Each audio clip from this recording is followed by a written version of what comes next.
Hey everybody, welcome to the channel. It's Gary Evans. Thanks for stopping by. We all get influenced by, a lot of players. With me, it was, it was Jimi Hendrix, it was the Allman Brothers, it was, James Gang, those guys back in the day, I guess they would say. And I was listening to some things the other day about, and talking about with some folks about chord voicings, and coming up with unusual and different chord voices just to give your playing some spice and some flavor. And there's a lot of people that do that really great. One of the ones I can think about, since I'm here in Texas, right outside of Houston, Texas, is Eric Johnson over from the Austin area. And Eric had such beautiful sounding chord voicings that really stood out and made the guitar like, how does he get that sound? And a lot of times it's not what you play, it's what you leave out. So I was just playing around with some things the other day. I thought I'd share a few things with you that I was coming up with. We're going to take an E minor, a 2, a 5, and a 1 turnaround. 2, we're going to be in the key of D, but we're going to start with the 2, E minor, A, the 5 with the dominant 7th, A7, and then D. In this case, let's use the D major 7th. So what is a major 7th? So a major 7th is like, for example, if you take the root D, A, D, 1, 5, 1 in this case, and you lower the root 1/2 step, that's the major 7th. And it makes a very, very beautiful sounding chord, which works out good in a 2 minor, 5 dominant 7th, and then 1. A lot of possibilities, a lot of jam possibilities, but we'll just take those chords and see what we can come up with as far as voicings goes. Like, let's just take our cowboy chord here, E minor. Well, if you take the E and you lower it a whole step to a D, that becomes an E minor 7. And that's a beautiful sound, even with all the strings. But let's just take a few of them out. Let's leave our root, which is E, our 7th, and our 3rd.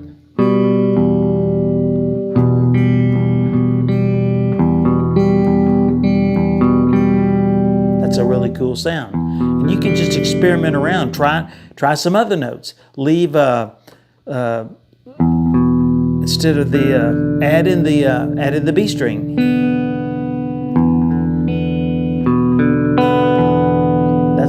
That's a very cool sound.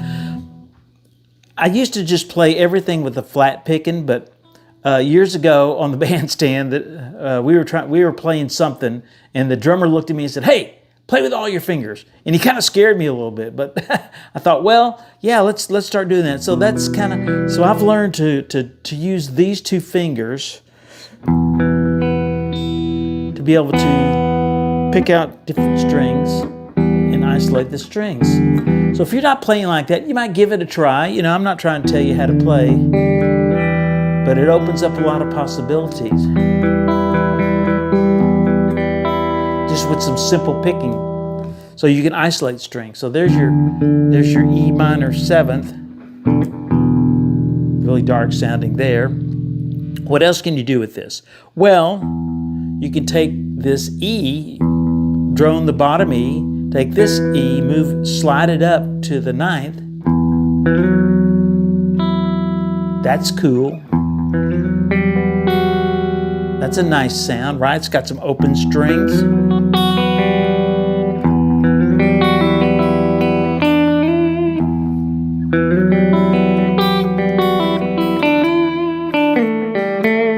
So you can use these little open chords and these little motifs, a lot of people call them, is to give yourself some ideas on what to do. Something different. That's a nice sounding chord. That would be good in place of an E minor. What I'm doing there is I'm sliding up, then I hit the first string,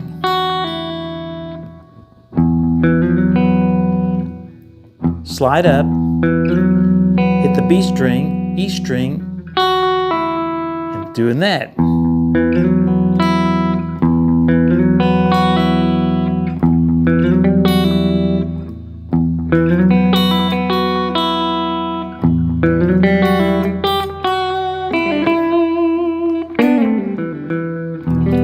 So that's a nice chord voicing. So if you look at the top, I like to look at the top of the chord. What's going on up here? Up at the top of this chord, you've got a G, you've got a B, and you've got an E. You got the minor third, you got the fifth, and you got the root. Well, that's part of these two strings, the second string and the third string. The G and the B, that's the 1 and 3 of a G major chord. So it's like taking an E and putting a G over the top of it. Hear how that's how you get a G minor. So a lot of times you could look at what's going on the top, be able to add those in. There's a good voicing. So there's your E, there's your 5, there's your 7, and there's your minor third.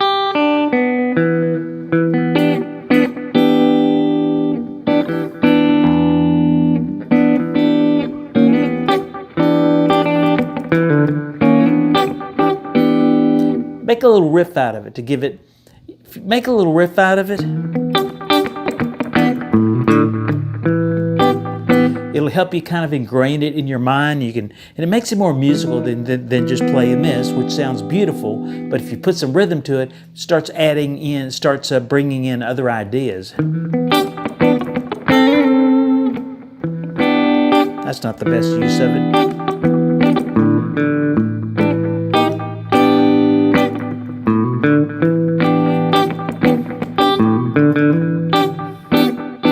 So that's one chord voicing. Take out those wrong notes. Those are always free around here, by the way. So there's an E minor. There's a cool voicing to it. So what's up here? So there's a G, which is the minor third. There's a B, which is the fifth. Here we're still talking about E minor and a voicing for it, and here's the E.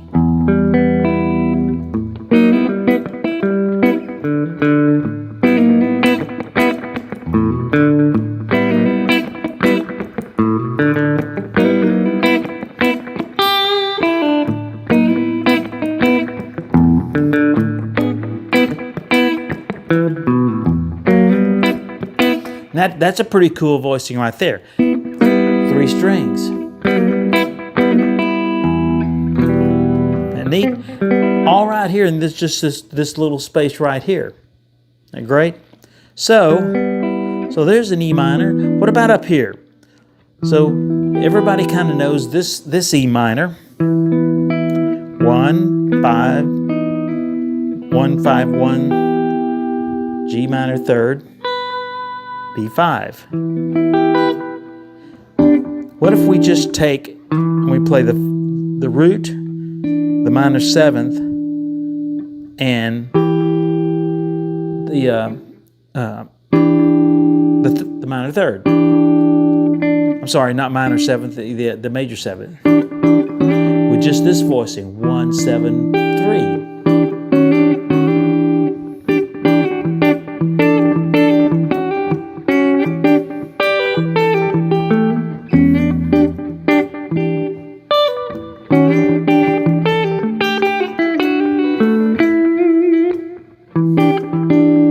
That's a very cool voicing right there. What else can you do here? Well, So here's our minor. Here's our E minor. What if we take this fifth and we play it open?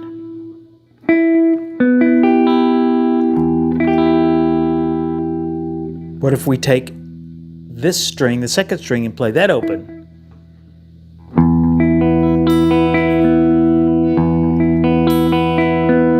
That's okay. So what's this? So here we have a minor 9. We got the E, E minor. There's your minor third, 7th.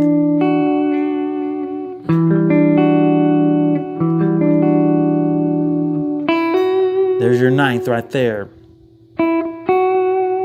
One whole step up from your E.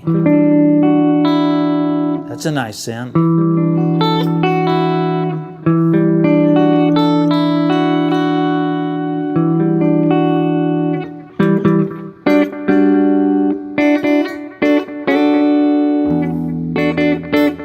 Play just the top of that.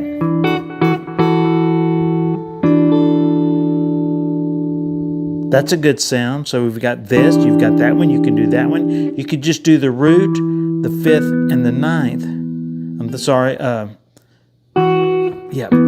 root, the 5th, and the 9th. This sound.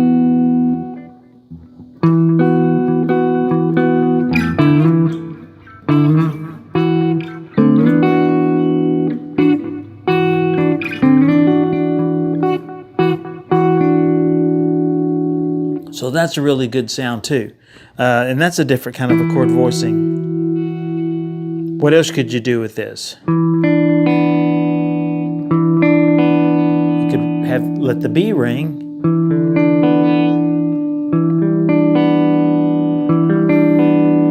That's neat. That's a neat sound.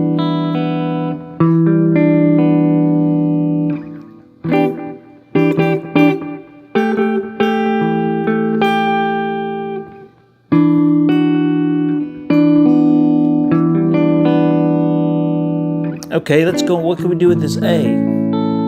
Well, let's experiment with some open strings. Let's let some strings ring. Let's see what happens here. So here we've got an A. There's your 7th. This is where we're starting from, and that's a beautiful chord on its own. But let's see what we can do with it. So have the A open. There's your dominant 7th. There's your 3rd. There's a 2nd. And a 5th.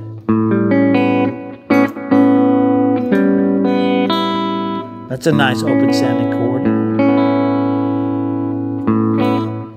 You could add in this 1, 2, 3, 4, 5, 6, the 6th. Make it a 6th chord. The E. I'm sorry, the 1, the 7, 3, and the 6. That's a nice sound. You could even make it that much of it right there.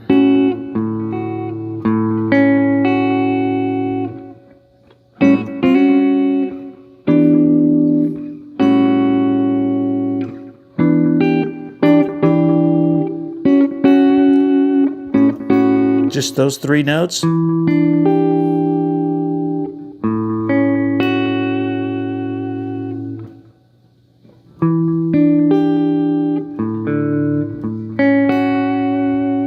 And then to resolve to our major 7th, our D.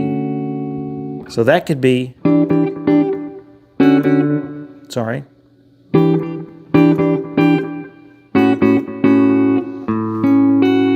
Instead of the whole chord, just, you could even let that E ring.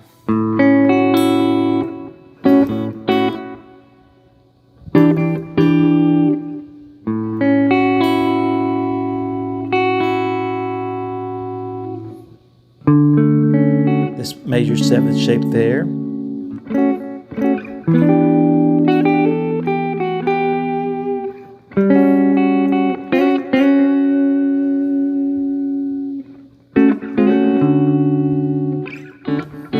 There's your D major 7th there. So let's look at the top of that D major 7th. What's going on there? So you have your D, your 1, your 5, your major 7th, and then your 3rd. So look at the top of this chord. Just take those 3. What is that? It's an F sharp major, an F sharp minor.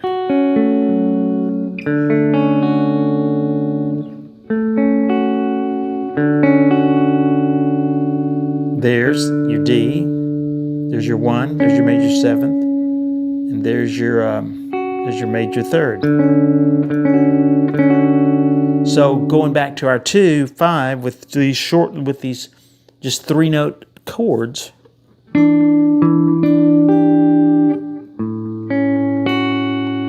Then to get to your 1, all you have to do is just hit the D string, because these 2 notes are right inside that D chord. That's why that sounds so great.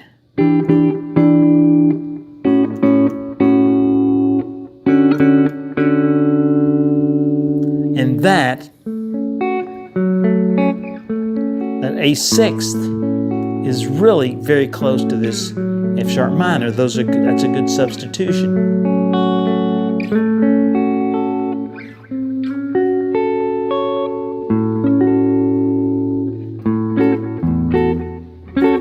There's your F sharp minor there.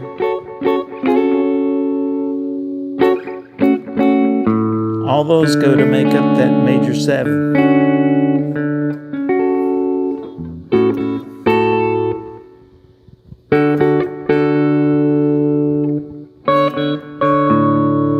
D major 7th. Here's something you could do with the D major 7th. So take the D, this open D, and go up to the F sharp, the 3rd, and put that F sharp on top of it.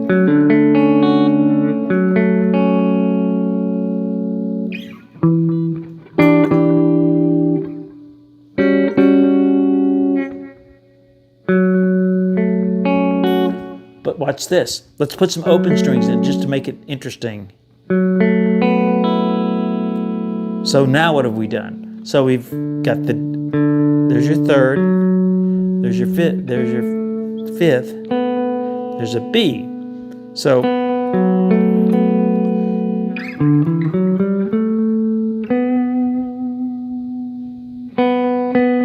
the 6, 1, 2, starting D, 1, 2, 3, 4, 5, 6. 6. So that's got a 3rd, a 5th, and a 6th.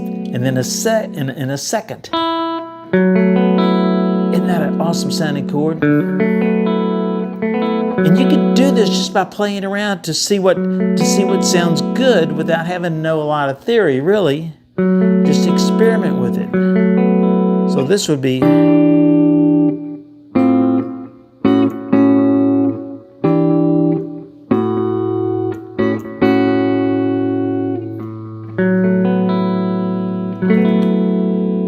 Isn't that awesome? So what else can we do with this stuff? Well, we've got our D minor 9 here. We talked about adding that B into it.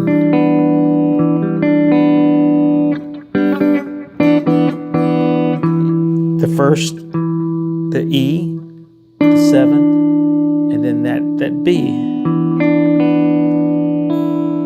There's really no 3rd. Just fifths and roots. But if you add that 3rd in there, which is the G,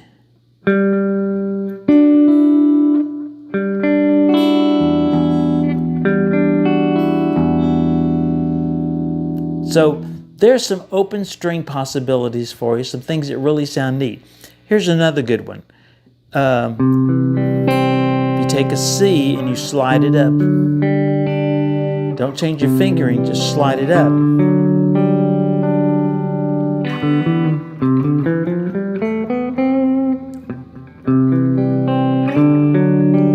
So it takes this D, there's your 3rd, and now it puts the 11th.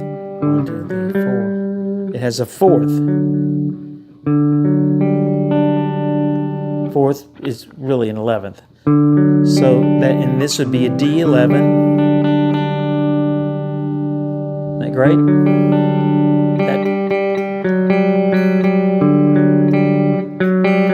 Look, those two notes are right next to each other. But when you put it inside of another chord, it becomes a beautiful sound. So experiment with those things, play around with them, see what you can come up with, add in those open strings.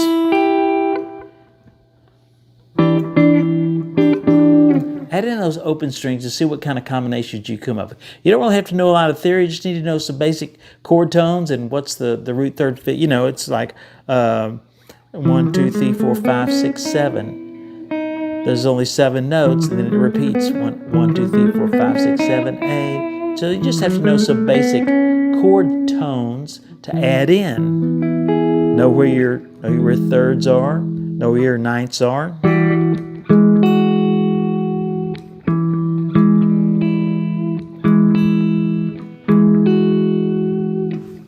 Play around with that. I hope that helps you.